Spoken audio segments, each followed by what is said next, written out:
Welcome in, parents. Let's jump right into this explainer so you know exactly what you should be looking for when evaluating your child's practice essays.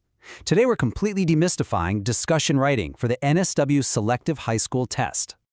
Look, we all know marking practice writing at home can be, frankly, incredibly stressful. You sit there staring at their page, kind of wondering, am I even looking for the right things here? Well, don't worry, because today we're giving you a clear, actionable framework to guide your child's prep and really build up their confidence. All right, first things first, let's do a quick reality check on the actual test.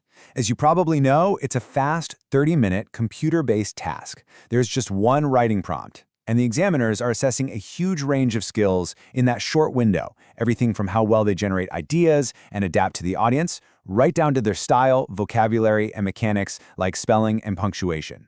Because time is literally of the essence here, following the exact instructions is absolutely critical. Now, here's a really crucial point. A discussion isn't some guaranteed rigid exam prompt that your child just needs to memorize. Actually, scratch that, it's more like a highly adaptable writing format. It's a tool they can use to tackle complex or unfamiliar topics fairly. Think of it as a flexible way to thoughtfully examine competing perspectives, not some rigid cage they have to force their ideas into. So, how do we put this into practice? Let's say your child gets a prompt about replacing some homework with independent reading. Make sure they decode it first. Before they type a single word on that keyboard, they absolutely must identify the exact topic, the purpose, the instruction, the intended audience, and the expected form. The specific wording of whatever prompt they get will always override any pre-planned structure they have in their head. Once they actually start writing, keep this in mind. A true discussion does not just list out pros and cons. There's a massive difference between basic listing and actual thoughtful evaluation. Basic listing is just saying, reading is relaxing and fun. But an evaluation? That elevates the writing by looking at conditions and limitations. An evaluating sentence sounds more like, reading offers a break, but its success really depends on choosing suitably challenging books. You see the difference? It explores the why and the how, and that is exactly what showcases high-band thinking. And that brings us to a huge misconception students have about balance. A balanced discussion means treating opposing views fairly. It does not mean forcing an exact 50-50 mathematical split in their word count.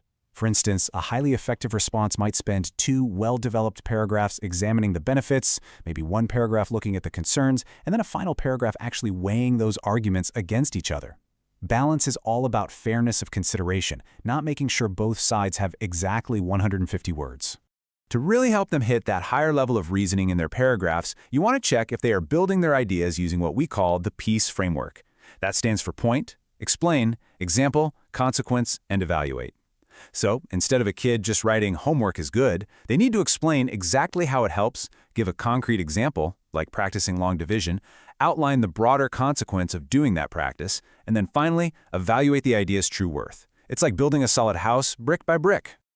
Okay, let's talk about the end of the essay. When you review their final paragraph, pay really close attention to how they wrap it up. A weak conclusion just states the obvious, something like, both sides have pros and cons. Honestly, that tells the reader absolutely nothing. A strong conclusion, on the other hand, delivers a thoughtful judgment, a condition, or a compromise. They might argue that replacing repetitive homework works, provided that essential skills practice is retained. That shows a deep, nuanced understanding of how these two different perspectives actually interact in the real world. To make your life a bit easier, keep this rapid-fire checklist handy when you're reviewing their work. First up, fake stats. Check if they are using logical, specific examples instead of just inventing numbers like 99% of students hate homework. Next, artificial balance. Are they fairly considering opposing views without obsessing over equal word counts? Third, vague examples.